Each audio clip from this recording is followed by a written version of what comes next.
Kalau ngikutin pemerintah kan kita nggak bisa jual se-14 ribuan karena kita belinya masih harga tinggi. Ya kalau yang 1 literan biasanya 18.000, masih mahal gitu. Jadi belum sempat kebagian yang harga murah. Saya nanya tadi beberapa toko, nggak ada. Belum datang lagi Bu, katanya gitu. Kita sih ngikutin pasar aja. Adanya pelanggaran terkait masalah perlindungan konsumen maupun undang perdagangan. Namun nanti masih kita akan dalami karena memang dari Disperindak juga menyatakan tidak ada surat izin usaha, ada label BPOM maupun Dinkesnya. Nanti akan kita dalami dulu, semua akan kita periksa. Manajer operasional maupun bagian pergudangan semua akan kita periksa semua.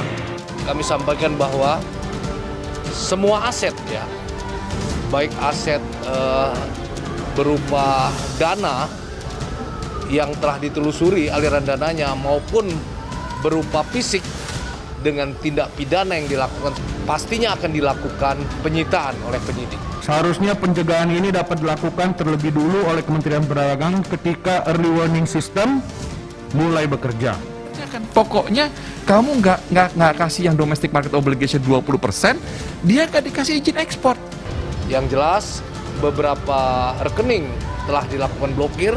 Terkait tingginya harga minyak goreng dan sebagai tindak lanjut arahan Bapak Presiden untuk stabilisasi harga, Kementerian Perdagangan menginstruksikan kepada para produsen untuk mempercepat penyaluran minyak goreng serta memastikan tidak terjadi kekosongan di tingkat pedagang dan pengecer. Pedagang minyak goreng curah di Pasar Terong, Kota Makassar terpaksa berhenti menjual. Toko harus ditutup karena sudah sepekan terakhir toko tidak mendapat pasokan minyak goreng dari distributor. Suara Sulsel.id sempat menelusuri minyak goreng curah di sejumlah pasar tradisional di Kota Makassar. Toko khusus penjual minyak curah tersebut ternyata sudah tutup sejak pekan lalu. Distributor disebut sudah sepekan tidak menyuplai minyak. Tidak ada minyak masuk, sudah 1 minggu lebih tutup begitu. Demikian kata Sahabudin, salah satu penjual di samping toko tersebut. Toko Terong mendapat suplai minyak dari PT Smart. Perusahaan ini sebelumnya sudah dicabut izin operasionalnya oleh kepolisian karena menimbun dan menyelewengkan puluhan ton minyak pada bulan Februari lalu. Kalau soal kenapa tidak ada minyak masuk, saya tidak tahu. Tapi masih ada datang tangki minyak. Minggu lalu cuma langsung habis, demikian ujarnya. Hal yang sama dikatakan pedagang lainnya, Ekawati. Ia mengaku sudah 2 pekan terakhir tidak menjual minyak curah. Tidak ada minyak curah masuk, terakhir saya dapat hanya 5 liter, dibatasi, demikian ujarnya. Ekawati terpaksa menjual minyak kemasan, stoknya pun dibatasi oleh distributor, hanya 2 kardus untuk setiap pedagang. Harga minyak kemasan juga melambung tinggi, Rp60.000 per 2 liter. Merek minyak kemasan yang dijualnya pun masih cukup awam di pasaran, seperti Bulan Sabrit, Fitri, Resto, dan lain-lain. Ini kita ambil Rp55.000 dari distributor, kita jual Rp60.000. Tapi ini bukan minyak curah, demikian tambahnya. Ekawati mengaku tidak tahu alasan kenapa minyak curah hilang.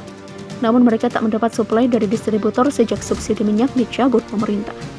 Dulu minyak curah yang banyak, minyak kemasan yang hilang.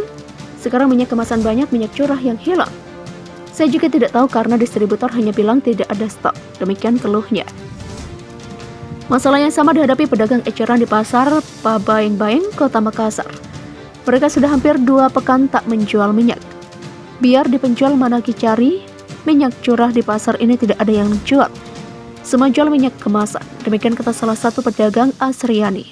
Kata Asriani, ia selama ini punya pelanggan tetap yakni penjual gorengan, namun karena minyak curah susah didapat, penjual gorengan pun terpaksa berhenti menjual. Karena kalau mau pakai minyak kemasan untuk jual gorengan setengah mati kasihan. Jadi selama tidak ada minyak curah masuk, dia juga tutup gerobak. Demikian ungkap Asrani. Stok minyak goreng kemasan kembali melimpah usai pemerintah mencabut subsidinya dan mengembalikan harganya ke mekanisme pasar.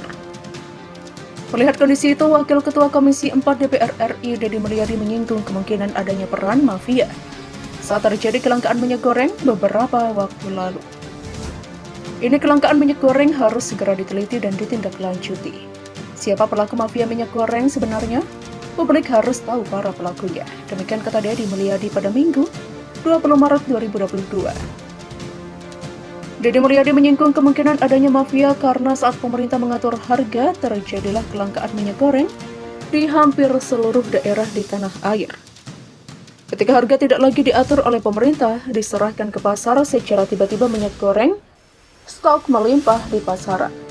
Artinya ada pihak-pihak yang sengaja menyimpan barang dulu, setelah dibuka ruang mereka menjual dengan harga sesuai dengan keinginan. Demikian kata Dedi.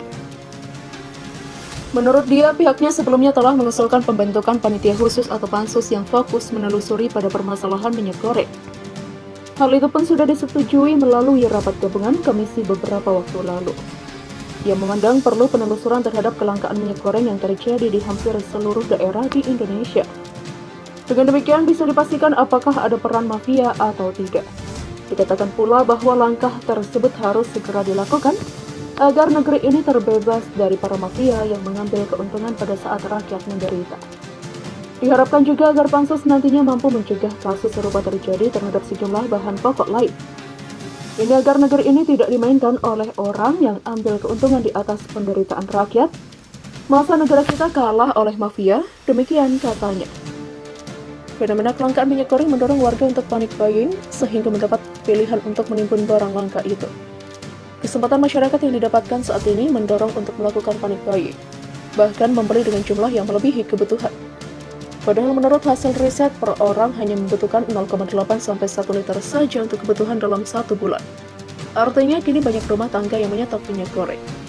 Tapi ini baru terindikasi, demikian kata Inspektur Jenderal Kemendak Didit Nur Diatmoko dalam lawatannya ke Palembang seperti dikutip melalui Antara pada Selasa 8 Maret.